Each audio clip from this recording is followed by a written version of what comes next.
Това е най-страшното нещо, което съм виждал някога. Изследвахме обладан от призрак апартамент.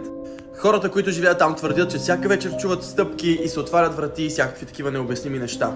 Всичко беше наред, докато не изкарахме ето тези топчета, които светкат, когато някой ги докосне. Така изглеждат като са изключени, така изглеждат като някой физически ги пипне. Предполага се, че ако наистина има призрак, той ще може да ги докосне и топчето ще светне, и без да ви говоря повече, ще ви покажа следващия клип, който ни се случи там. Ето това топче може да светне. До вратата, където е точно в коридора.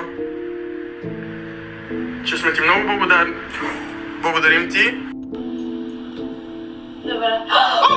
Аз ви казах, че И това дори не беше най-страшното. После използвахме още един метод, който направо ме остави без думи. Цялото разследване излиза в 10 часа в събота в канала на The Box TV Antwerp, така че ако се интересувате от свръхестествени неща, ще се радваме да го видите, защото това е най-страшното нещо, което някога сме правили.